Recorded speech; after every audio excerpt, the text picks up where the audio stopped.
கர்த்தருடைய தூதுக்காக மாற்கு சுவிசேஷம் 16ஆம் அதிகாரத்தை நாங்கள் தயவு செய்து எடுத்து அதிலே 6வது வசனத்தை தயவு செய்து வாசியுங்கள். மாற்கு சுவிசேஷம் 16:6. அவன் அவர்களை நோக்கி, பயப்படாதிருங்கள், சிலுவையில் அறையப்பட்ட நசரேயனாகிய இயேசுவை தேடுகிறீர்கள். அவர் உயிர்த்தெழுந்தார், அவர் இங்கே இல்லை, இதோ அவரை வைத்த இடம். ஹல்லேலூயா. பயப்படாதிருங்கள், சிலுவையில் அறையப்பட்ட நசரேயனாகிய இயேசு உயிர்த்தெழுந்தார். அருமையான தேவனுடைய பிள்ளைகளே, நம்முடைய ஆண்டவர் இயேசு உயிர்த்தெழுந்த இந்த நாளை சந்தோஷத்துடனே நாம் கொண்டாடும்படியாக இந்த இடத்திலே நாம் கூடியிருக்கின்றோம். ஆண்டவர் இயேசுவின் பிறப்பை விட அவருடைய உயிர்த்தெழுதலே கிறிஸ்தவர்களாகிய நமக்கு பெரிய பண்டிகை நாள். இதை விட வேறு எந்த பெரிய பண்டிகை நாள் இல்லை. அருமையானவர்களே, ஆண்டவர் இயேசு கிறிஸ்து உயிர்த்தெழுந்தார். இதிலே நம்முடைய கிறிஸ்தவ ஜீவியம் தங்கி இருக்கின்றது. ஆகவே ஒவ்வொரு கிறிஸ்தவ பிள்ளைகளும், ஒவ்வொரு தேவனுடைய பிள்ளைகள் என்று அழைக்கப்படும் ஒவ்வொருவரும் இன்றைய நாளிலே கர்த்தருடைய சமூகத்திலே கூட இருந்து அந்த சந்தோஷமான நாளை கொண்டாடுவது ஒரு பெரிய பாக்கியம். அந்த வகையிலே நீங்கள் பாக்கியசாலிகள். அருமையானவர்களே, இந்த உலகத்திலே அவதரித்த ஆண்டவர் இயேசு, அவர் மரித்து அவர் உயிரோடு எழுந்திருக்காவிட்டால் ஏனைய மதங்களின் கொண்டாட்டங்களை போன்று ஒரு அர்த்தமற்ற ஒரு கொண்டாட்டமாகத்தான் இது இருக்குமே தவிர ஒரு உயிருள்ள ஒரு கொண்டாட்டமாக இருக்க முடியாது.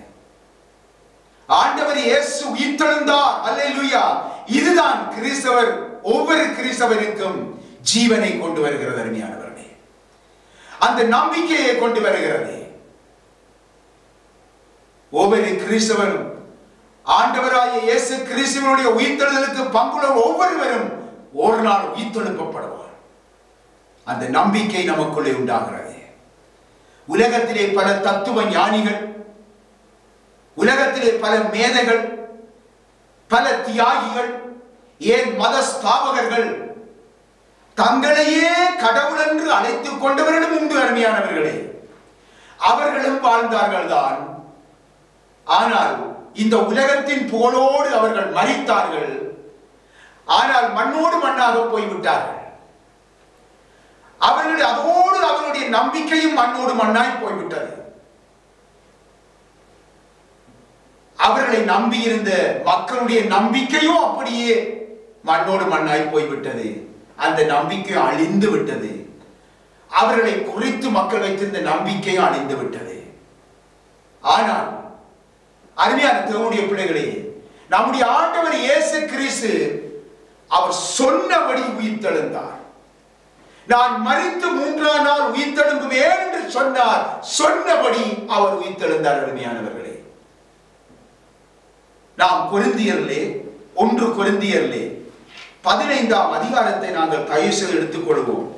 1 கொரிந்தியர் 15ஆம் அதிகாரத்திலே 14 தொடக்கம் 19 வரைக்கும் நீங்கள் வாசித்து பாருங்கள். கிறிஸ்து எழுந்திருக்கவில்லை என்றால் எங்கள் பிரசங்கமும் விருதா, உங்கள் விசுவாசமும் விருதா. மரித்தோர் உயிர்த்தெழாவிட்டால் தேவன் எழுப்பாத கிறிஸ்துவை அவர் எழுப்பினார் என்று நாங்கள் தேவனை குறித்து சாட்சி சொன்னதினாலே தேவனுக்காக பொய் சாட்சி சொல்லுகிறவர்களாகவும் காணப்படுவோமே. மரித்தோர் உயிர்த்தெழாவிட்டால் கிறிஸ்துவும் எழுந்திருக்கவில்லை. கிறிஸ்து எழுந்திராவிட்டால் உங்கள் விசுவாசம் வீணாயிருக்கும், நீங்கள் இன்னும் உங்கள் பாவங்களில் இருப்பீர்கள். கிறிஸ்துவுக்கு நித்திரை அடைந்தவர்களும் கெட்டிருப்பார்களே. இம்மைக்காக மாத்திரம் நாம் கிறிஸ்துவின் மேல் நம்பிக்கை உள்ளவர்களாய் இருந்தால் எல்லா மனுஷரை பார்க்கிலும் பரிதபிக்கப்படத்தக்கவர்களாய் இருப்போம். அருமையான தேவனுடைய பிள்ளைகளே, கிறிஸ்து எழுந்திராவிட்டால், அவர் உயிர்த்தெழுந்திருக்காவிட்டால் உங்கள் விசுவாசம் வீணாயிருக்கும், நீங்கள் இன்னும் உங்கள் பாவங்களிலே சாவீர்கள் என்று சொல்லி பார்க்க. அருமையான தேவனுடைய பிள்ளைகளே, ஆண்டவர் இயேசு உயிர்த்தெழுந்தார். அவருடைய உயிர்த்தெழுதல் மரணத்திற்கு அப்பால் உள்ள ஒரு வாழ்க்கையை அங்கே வெளிப்படுத்துகின்றது. அவருடைய உயிர்த்தெழுதல் மரணத்திற்கு அப்பால் உள்ள ஒரு வாழ்க்கையை குறித்த ஒரு நம்பிக்கையை நமக்கு தருகிறது. அருமையானவர்களே, இன்றைக்கு கௌதம புத்தருடைய கல்லறை இன்றும் இருக்கிறது. முகமது நபியின் கல்லறையும் இன்று இருக்கிறது. பெரிய ராஜாக்கள் சக்கரவர்த்திகளுடைய கல்லறைகள் இன்றும் பாதுகாப்பாக இருக்கிறது. ஏன்?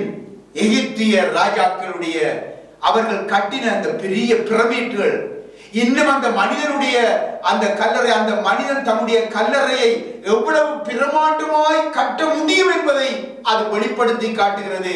இன்னும் அவைகள் இருக்கின்றது. ஆனால் ஆண்டவர் இயேசு கிறிஸ்துவின் கல்லறை மட்டும் திறந்தபடி இன்னும் இருக்கிறது. அருமையானவர்களே, திறந்தபடி இருக்கிறது. ஏன்? அவர் இங்கு இல்லை, அவர் உயிர்த்தெழுந்தார். இயேசு இங்கு இல்லை, கல்லறையில் இல்லை.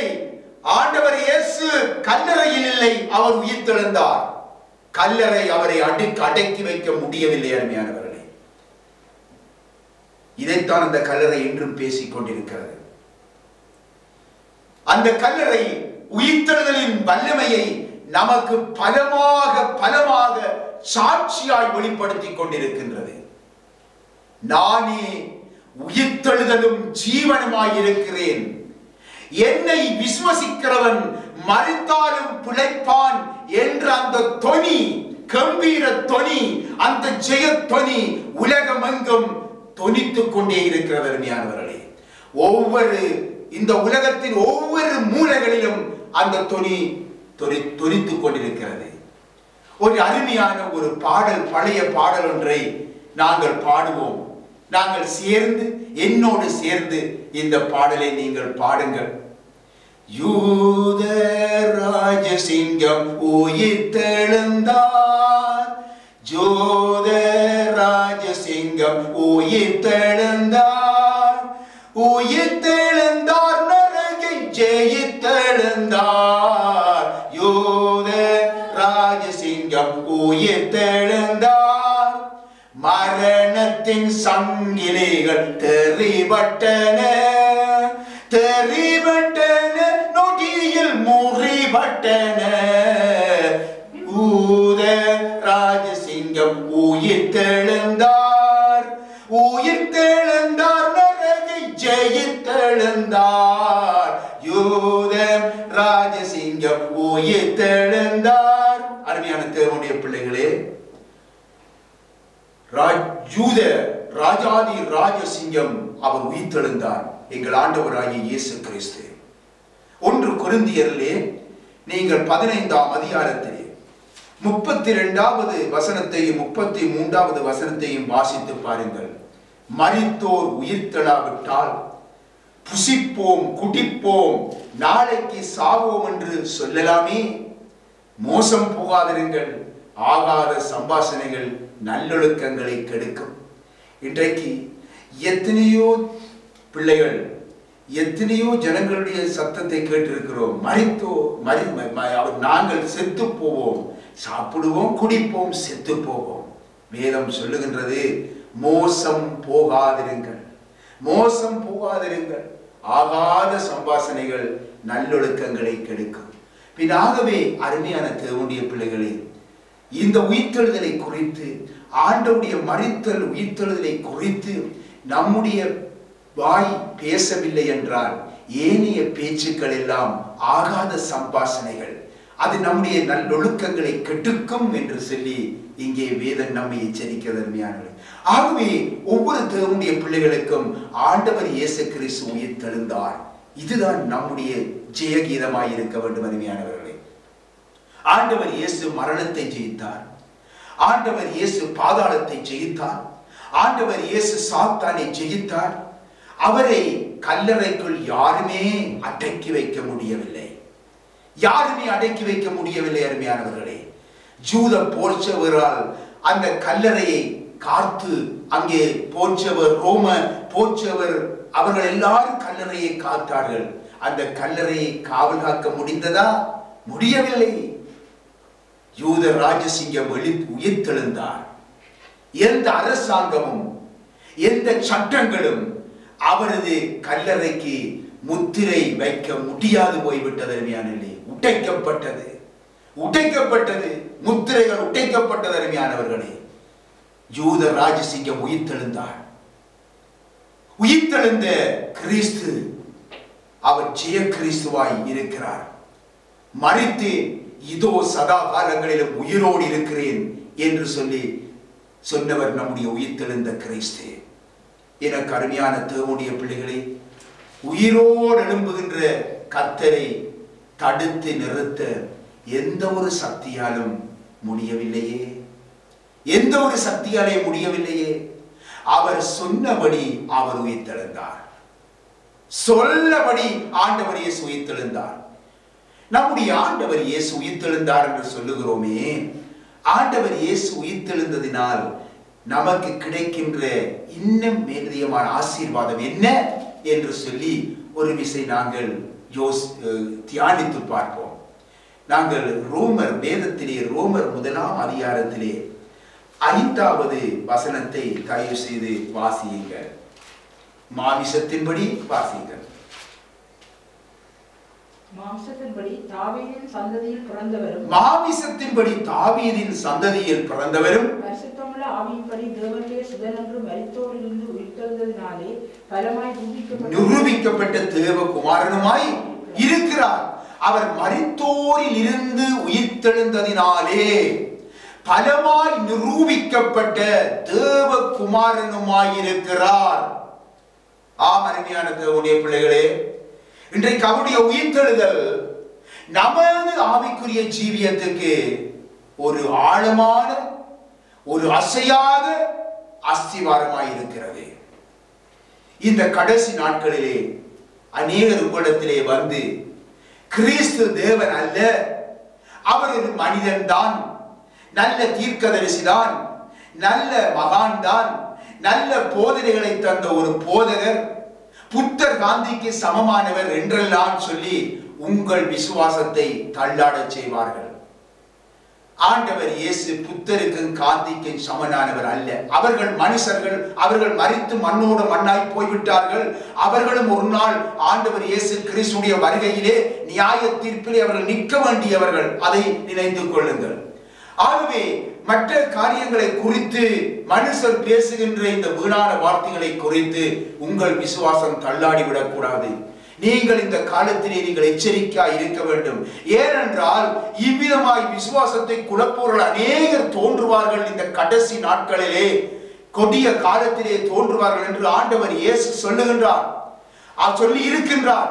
ஆகவே அவ்விதமாக ஒருவர் அங்கே சொல்லுவார் என்றால், அருமையானவர்களே, இப்பொழுது நீங்கள் நினைத்துக் கொள்ளுங்கள், ஆண்டவருடைய வருகை சமீபமாகிவிட்டது. ஏனென்றால் ஆண்டவருடைய வருகை சமீபமாய் இருப்பதற்கு அடையாளமாக சொல்லப்பட்ட வார்த்தைகளில் ஒன்று இது.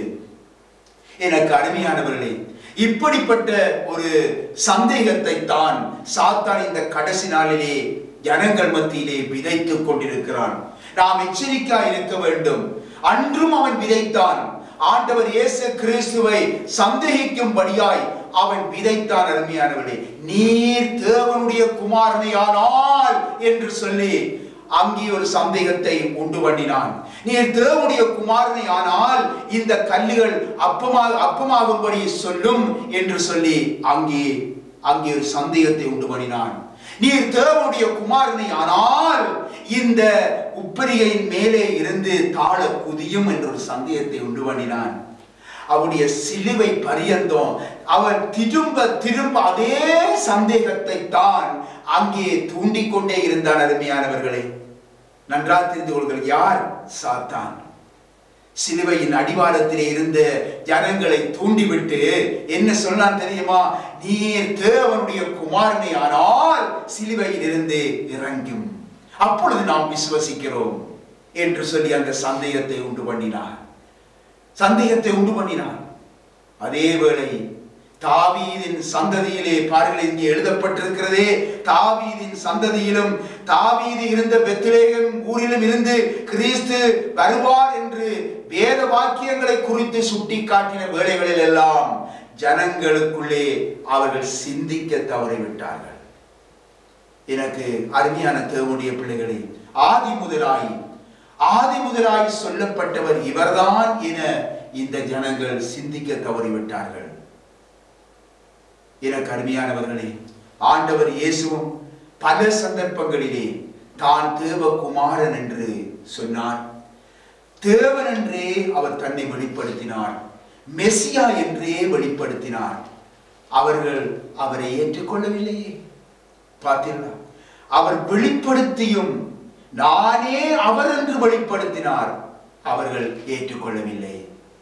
ஆகவே பிதாவாகிய தேவன் என்ன செய்தார்?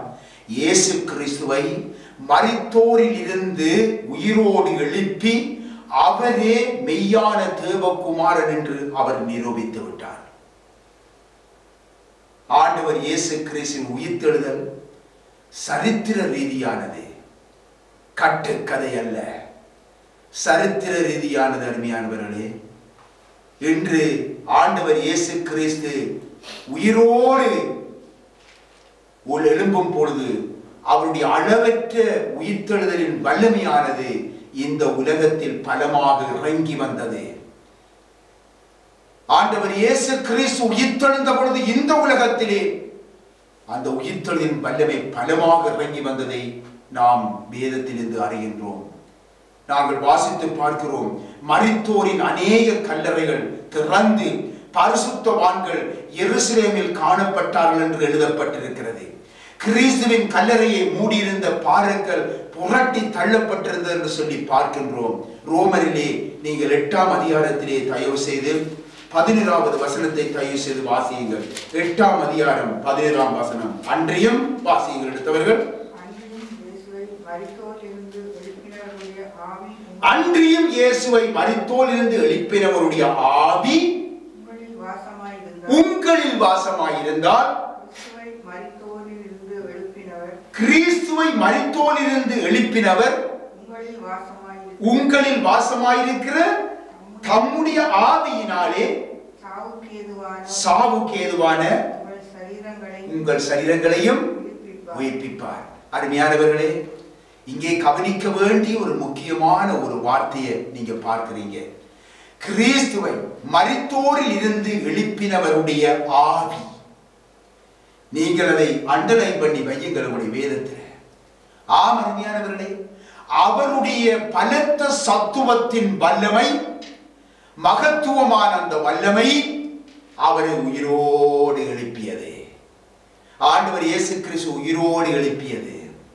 ஒவ்வொரு தேவனுடைய பிள்ளையும் தங்கள் கிறிஸ்தவ வாழ்க்கையின் அஸ்திவாரத்தை கல்வாரி சிலுவை மரணத்திலேயும் அவருடைய உயிர்த்தெழுதலேயும் ஆழமாக போட வேண்டும். அருமையானவர்களே, ஆழமாக போட வேண்டும். கிறிஸ்துவின் மரணத்தினால் பாவ மன்னிப்பு, ரட்சிப்பினால் சந்தோஷம் எல்லாம் ஒரு மனிதனுக்கு உண்டாகின்றது. சாபங்கள் ஒரு மனிதனுக்கு முறிக்கப்படுகின்றது. நோய்கள் குணமாகின்றது. சாத்தானுடைய வல்லமை உடைக்கப்படுகின்றது. அதே வேளை அவருடைய உயிர்த்தெழுதலினால் நமக்கும் உயிர்த்தெழுதலின் நம்பிக்கை அங்கே கிடைக்கின்றது. அருமையானவர்களே, மட்டுமல்ல, அத்துடன் வெற்றியுள்ள ஒரு கிறிஸ்தவ வாழ்க்கைக்கு ஆழமான அஸ்திவாரம் இடப்படுகிறது. அருமையானவர்களே, வெற்றியுள்ள கிறிஸ்தவ வாழ்க்கை ஏதோ ஒரு மேலோட்டமான கிறிஸ்தவ வாழ்க்கை அல்ல, வெற்றியுள்ள கிறிஸ்தவ வாழ்க்கை. எனக்கு அருமையான தேவனுடைய பிள்ளைகளே, நம்முடைய ஆண்டவர் இயேசு கிறிஸ்து உயிர்த்தெழுந்தது நமக்கு எவ்வளவு ஒரு சந்தோஷமாய் இருக்கிறது என்று இப்பொழுது சிந்தித்து பாருங்க. அடுத்ததாக நீங்கள் வேதத்திலே எபேசியரிலே முதலாம் அதிகாரத்தை தயவு செய்து எடுத்துக் கொள்ளுங்கள். எபேசியர் முதலாம் அதிகாரத்திலே 3வது வசனத்தை வாசியுங்கள் தயவு செய்து. நம்முடைய கர்த்தராகிய இயேசு கிறிஸ்துவின் பிதாவாகிய தேவனுக்கு ஸ்தோத்திரம். அவர் கிறிஸ்துவுக்குள் உன்னதங்களிலே ஆவிக்குரிய சகல ஆசீர்வாதத்தினாலும் நம்மை ஆசீர்வதித்திருக்கிறார். அருமையானவர்களே, தேவனுடைய பிள்ளைகளாகிய உங்களுக்கு இம்மைக்குரிய ஆசீர்வாதங்களும் உண்டு, ஆவிக்குரிய ஆசீர்வாதங்களும் உண்டு, உன்னதத்துக்குரிய ஆசீர்வாதங்களும் உண்டு. அருமையானவர்களே, ஆண்டவர் இயேசு கிறிஸ்து உயிர்த்தெழுதலின் மூலமாக அந்த உன்னதத்துக்குரிய ஆசீர்வாதங்களை நீங்கள் பெற்றுக் கொள்ளுகிறீர்கள். அருமையானவர்களே, இந்த உன்னதமான ஆசீர்வாதங்களை பெற்றுக் கொள்ளுகிறீர்கள். மண்ணுக்குரிய மனிதனுக்கு கிறிஸ்துவானவர் கொடுக்கும் உன்னதத்தின் ஆசீர்வாதம் எப்படிப்பட்டது என்பதை நன்றாக புரிந்து கொள்ளுங்க. அன்றே கர்த்தர் ஆபிரகாமுக்கு வெளிப்படுத்த சித்தமானார். மண்ணுக்குரிய மனிதனுக்கு கிறிஸ்துவானவர் கொடுக்கும் உன்னதத்தின் ஆசீர்வாதம் எப்படிப்பட்டது என்பதை அன்றே ஆபிரகாமுக்கு அவர் வெளிப்படுத்தினார். அதை நீங்கள் சிந்தித்து பார்க்க வேண்டும். ஒரு நாள் பிள்ளையற்றிருந்த அந்த ஆபிரகாமை வெளியே அழைத்து வந்த கர்த்தர் ஆபிரகாமை நோக்கி, நீ வானத்தை அண்ணாந்து பார், நட்சத்திரங்களை எண்ண உன்னாலே கூடுமானால் அவைகளை எண்ணு. இவ்விதமாய் சொல்லி என்ன சொன்னார் தெரியுமா? உன் சந்ததி இவ்வண்ணமாயிருக்கும், உன் சந்ததி இவ்வண்ணமாயிருக்கும். உன்னதத்துக்குரிய ஆசீர்வாதத்தை அன்றே ஆபிரகாமுக்கு கர்த்தர் காண்பித்தார். அருமையானவர்களே, ஆதி ஆகமத்திலே 18ஆம் அதிகாரத்திலே 18வது வசனத்திலே நீங்கள் பார்க்கும் பொழுது கர்த்தர், வாசியுங்கள் 18வது வசனத்தை. ஆதியாகமம் 18ஆம் அதிகாரம் 18ஆம் வசனம். மோசே வாசி. நான் செய்ய போவதை ஆபிரகாமுக்கு மறைப்பேனோ? கர்த்தர் ஆபிரகாமுக்கு சொன்னதை நிறைவேற்றும்படியாய் அவன் தன் பிள்ளைகளுக்கும் தனக்கு பின்வரும் தன் வீட்டாருக்கும் நீங்கள் நீதியின் நியாயத்தை. இப்பொழுது நீங்கள் பாருங்கள், அந்த வசனம் போதுமானது. நம்முடைய கர்த்தர் ஆபிரகாமுக்கு எதையுமே மறைக்கவில்லை, எதையுமே மறைக்கவில்லை.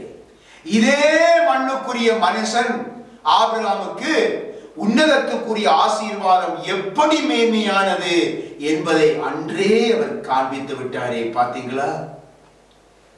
எனக்கு அருமையான தேவனுடைய பிள்ளைகளே, இவ்விதமான ஒரு மேன்மையான ஒரு ஆசீர்வாதத்தை கிறிஸ்துவுக்குள்ளே பெற்றுக்கொள்ளவே கிறிஸ்துவானவர் உயிர்த்தெழுந்தார், உன்னதத்திற்கு ஏறினார் என்று நாங்கள் பார்க்கின்றோம். எனக்கு அருமையானவர்களே, இவ்விதமாய் இருக்கும் பொழுது இதை அறிந்து போகும் இந்த காரியத்தை, இந்த சத்தியத்தை அறிந்திருக்கிற நாம் இந்த அழிந்து போகிற இன்மைக்குரிய ஒரு ஆசீர்வாதத்தை குறித்து நீங்கள் மேன்மை பாராட்டி உன்னதத்துக்குரிய ஆசீர்வாதங்களை இழக்கலாமா? சிந்தித்து பாருங்க. தேவனுடைய பிள்ளைகளே, பிரகாசம் உள்ள விடிவெள்ளி நட்சத்திரமாகிய இயேசுவோடு கூட ஆபிரகாமின் சந்ததியார் ஆயிரமான நட்சத்திரங்களாய் என்றென்றைக்கும் சுடர்விட்டு பிரகாசிப்பார்கள் என்பதை கர்த்தர் வாக்குத்தத்தமாக தந்திருக்கிறாரே. சிந்தித்து பாருங்க. அப்படியாயின் இந்த மண்ணுக்குரிய நீங்கள் கிறிஸ்துவின் உயிர்த்தெழுதலினாலே கிடைக்கப்படும் இந்த உன்னதமான ஆசீர்வாதத்தை நீங்கள் இழந்துவிடக் கூடாது. இது கிறிஸ்துவினால் உங்களுக்கு உண்டான ஒரு உரிமை. அருமையானவர்களே, எனக்கு அருமையான தேவனுடைய பிள்ளைகளே, பூமிக்குரிய இந்த மனிதனாகிய உங்களுக்கு இந்த உன்னதமான இந்த ஆசீர்வாதத்தை கொடுப்பதற்காக ஆண்டவராகிய இயேசு கிறிஸ்துவானவர் சிலுவையிலே ஏறினார், காயங்களை ஏற்றுக்கொண்டார், நிந்தைகளை சுமந்தார். ஆகவேதான் எபிரேயர் 2ஆம் அதிகாரத்திலே 10வது வசனத்திலே சொல்லப்பட்டிருக்கின்றது, ஏனென்றால் தமக்காகவும் தம்மாலேயும் சகலதையும் உண்டாக்கினவர் அநேகம் பிள்ளைகளை மகிமையில் கொண்டு வந்து சேர்க்கையில் அவர்களுடைய இரட்சிப்பின் அதிபதியை பூர்ணப்படுத்துகிறது அவருக்கு ஏற்றதாய் இருந்தது என்று எழுதப்பட்டிருப்பதை நாங்கள் காணுகிறோம். அடுத்ததாக 1 பேதுரு 1:4 கையில் எடுத்து வாசியுங்கள். 1 பேதுரு 1:4 எடுத்தவர்கள் பட்டு வாசிகள். 1 பேதுரு 1:4 அவர் இயேசு கிறிஸ்து மரித்தோரிலிருந்து எழுந்ததினாலே அழியாததும் மாசற்றதும் வாடாததுமாகிய சுதந்திரத்துக்கு ஏதுவாக ஜீவனுள்ள நம்பிக்கை உண்டாகும்படி தமது மிகுந்த இரத்தத்தின்படியே நம்மை மறுபடியும் ஜெனிப்பித்தார். ஆம், அருமையானவர்களே, இப்பொழுது வாசித்த வேத பகுதியிலே இருந்து நீங்க காண்பது என்ன? இயேசு உயிர்த்தெழுந்ததினால் அவர் இன்றும் ஜீவிக்கின்றார் என்ற அந்த ஜீவனுள்ள நம்பிக்கை நமக்குள்ளே உண்டாயிருக்கிறது. அந்த ஜீவனுள்ள நம்பிக்கை நமக்குள்ளே உருவாகி இருக்கிறது. அவர் நேற்றும் என்றும் என்றும் மாறாதவர் என்று ஜெய கம்பீரத்துடன் நாம் சொல்லுகிறோம் அல்லவா? என் மீட்பர் உயிரோடு இருக்கிறார் என்று நாம் கம்பீரிக்கிறோம் அல்லவா? இயேசு ஜீவிக்கிறார், ஆதலால் நாம் ஜீவிக்கிறோம், நீங்களும் ஜீவிக்கிறீர்கள் என்று உங்களையும் நாம் உற்சாகப்படுத்த முடிகிறது. ஏனென்றால் ஆண்டவர் இயேசு உயிர்த்தெழுந்ததினால். எனக்கு அருமையான தேவனுடைய பிள்ளைகளே, உயிர்த்தெழுந்த கிறிஸ்து இன்றைக்கும் பிதாவானுடைய வலது பார்சத்திலே அவர் வீற்றிருக்கிறார். நமக்காக இன்றும் அவர் பரிந்து பேசுகின்றார். நமக்கு எவ்வளவு பெரிய நம்பிக்கை பார்த்தீங்களா? நமக்காக இன்றும் பரிந்து பேசிக் கொண்டிருக்கிறார் நம்முடைய ஆண்டவர் இயேசு. நாமும் ஒரு நாள் அவர் இருக்கின்ற இடத்திற்கு உயர்த்தப்படுவோம் என்கிற நம்பிக்கையும் நமக்கு நிச்சயமாய் அளிக்கப்பட்டிருக்கிறது. இயேசு சொன்னார், நான் ஜெயம் கொண்டு என் பிதாவின் சிங்காசனத்திலே அவரோடு கூட உட்கார்ந்து இருக்கிறது போல ஜெயம் கொள்ளுகிறவன் எவனோ அவனும் என்னுடைய சிங்காசனத்தில் என்னோடு கூட உட்காரும்படி அருள் செய்வேன். ஹல்லேலூயா! அருமையான தேவனுடைய பிள்ளைகளே, பூமிக்கு ஒரு சக்தி ஒன்று உண்டு. அது புவியீர்ப்பு சக்தி என்று சொல்லுவார்கள். வானவெளிக்கு ஒரு சக்தி ஒன்று உண்டு. இந்த புவியீர்ப்பு சக்தியை விட்டு அங்காலே போன பிற்பாடு அடுத்தது வானவெளிக்குரிய சக்தி, அங்கே சக்தி ஒன்று அங்கே செயல்படுகின்றது. அது அவர்களை அடுத்த மண்டலத்துக்கு அது கொண்டு செல்லுகின்றது. அருமையானவர்களே, நாமும் அடுத்த மண்டலத்துக்கு அல்ல, எல்லா வானங்களுக்கும் வான மண்டலங்களையும் தாண்டி பிதாவின் சிங்காசனம் இருக்கும் அந்த உன்னதத்திற்கு அழைக்கப்பட்டவர்கள். நன்றா தெரிந்து கொள்ளுங்க, எவ்வளவு ஒரு மேன்மை பாருங்க. ஆகவே அங்கு செல்ல கிறிஸ்துவின் அந்த உயிர்த்தெழுகின்ற வல்லமைதான் நமக்கு உதவி செய்யுது. எங்க அந்த பிதா இருக்கிற இடத்திற்கு கொண்டு செல்ல கிறிஸ்துவின் உயிர்த்தெழுதலின் அந்த வல்லமைதான் நம்மை அங்கே இழுத்தெடுக்கிறது. இயேசு கிறிஸ்து உயிர்த்தெழுந்தார், நம்முடைய இரட்சகர் உயிர்த்தெழுந்தார். அங்கே இருப்பதினால் நம்மை அந்த சக்தி இழுத்தெடுக்கிறது. அருமையானவர்களே, நம்முடைய நாமங்கள் பரலோகத்தில் ஜீவ புஸ்தகத்தில் எழுதப்பட்டிருக்கிறது. அங்கே நித்திய வாசஸ்தலங்கள் நமக்காக ஆயத்தப்படுத்தப்பட்டிருக்கிறது. அங்கே நமக்காக பல வகையான கிரீடங்கள் ஆயத்தப்படுத்தப்பட்டிருக்கிறது. நமக்கு அங்கே நித்திய சுதந்திரங்கள் வைக்கப்பட்டிருக்கிறது. நம்முடைய பேங்க் அங்குதான் நம்முடைய பேங்க் இருக்குது. ஆகவே நம்மை அங்கே இழுத்தெடுக்கிறது. அருமையானவர்களே, எவ்வளவு பெரிய நம்பிக்கை! சிந்தித்து பாருங்க தேவனுடைய பிள்ளைகளே. இன்று உலகத்துக்கு ஒரு நம்பிக்கை இல்லை. இந்த உலகத்துக்கு நம்பிக்கை இல்லை. ஏனென்றால் வேதத்தில் அந்த எச்சரிப்பை பார்க்கிறோம். அது அக்கினி கீரியாக வைக்கப்பட்டிருக்கிறது. அது அக்கினிக்கு நெருப்பு கீரியாக வைக்கப்பட்டிருக்கிறது. நாமோ அந்த அழியாத நம்பிக்கையுடையவர்களாக நாம் இருக்கிறோம்.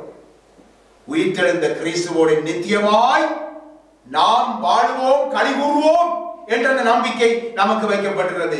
இந்த பாக்கியம் பெற்ற அனைவருக்கும் வேதம் தருகின்ற தேவ ஆலோசனை என்ன தெரியுமா? வாசிப்போமா? 1 யோவான் 3வது அதிகாரம் 3வது வசனம். 1 யோவான் 3ஆம் அதிகாரம் 3வது வசனத்தை தயவு செய்து வாசியுங்கள். அவர் மேல் இப்படிப்பட்ட நம்பிக்கை வைத்திருக்கிறவனும் அவர் மேல் இப்படிப்பட்ட நம்பிக்கை வைத்திருக்கிறவனும் அவர் சுத்தமுள்ளவராய் இருக்கிறது போல தன்னையும் சுத்திகரித்துக் கொள்ளுகின்றார். பார்த்தீங்களா அருமையானவர்களே? ஆகவே இந்த வார்த்தைக்கு கீழ்ப்படியுங்க, இந்த வார்த்தைக்கு கீழ்ப்படியுங்க. எனக்கு அருமையானவர்களே, ஆண்டவர் இயேசு சொன்னார், நான் போகாதிருந்தால் அந்த சத்திய ஆவியாய தேற்றரவாளர் வரமாட்டார். நான் போவேனாயில் அவர் வந்து பாவத்தை குறித்தும் நீதியை குறித்தும் நியாய தீர்ப்பை குறித்தும் இந்த உலகத்தை கண்டித்துணர்த்துவார். நான் சொன்ன எல்லாவற்றையும் உங்களுக்கு அவர் நினைப்பூட்டுவார் என்று சொல்லி அங்கே சொன்னார். அருமையானவர்களே, அருமையான சபையை நமக்கு தந்திருக்கிறாரே, அவர் உயிர்த்தெழுந்ததினால் இந்த சபையை தந்திருக்கிறார் நமக்கு. ஆகிய தேவனுடைய பிள்ளைகளே, இந்த கிறிஸ்துவின் உயிர்த்தெழுதலினால் இவ்வளவு பெரிய ஆசீர்வாதம் நமக்கு வைக்கப்பட்டிருக்க, கிறிஸ்துவை போல மறுரூபமாகும்படி ஆயத்தப்பட வேண்டியது, எப்பொழுதும் ஆயத்தமாய் இருக்க வேண்டியது நாம் அனைவருடைய பொறுப்பாய் இருக்கிறது என்பதை உணர்ந்து கொள்வீர்களாக. எல்லோருமாக எழுந்து நின்று ஒரு பாடல், ஒரு அடியை பாடுவோமா? உயிரோடு எழுந்தவரே, உம்மை ஆராதனை செய்கிறோம். ஜீவனின் அதிபதியே, உம்மை ஆராதனை செய்கிறோம். உயிரோடு எழுந்தவரே, உம்மை ஆராதனை செய்கிறோம். ஜீவனின் அதிபதியே, உம்மை ஆராதனை செய்கிறோம். இயேசு உயிர்த்தெழுந்தார். இயேசு கிறிஸ்து உயிர்த்தெழுந்தார். இயேசு கிறிஸ்து உயிர்த்தெழுந்தார். அவர் பிதாவுடைய வலது பார்சத்திலே வீற்றிருக்கின்றார். நமக்காக பரிந்து பேசிக் கொண்டிருக்கின்றார். நமக்கு இடத்தை ஆயத்தம் பண்ணுகின்றார். அவர் சீக்கிரம் வரப்போகின்றார். நம்மையும் தம்முடனே கூட இருக்கும்படியாக சேர்த்துக் கொள்ள. ஆகவே எல்லாரும் ஆயத்தமாயிருங்கள். ஆமென். கர்த்தர் உங்களை ஆசீர்வதிப்பாராக.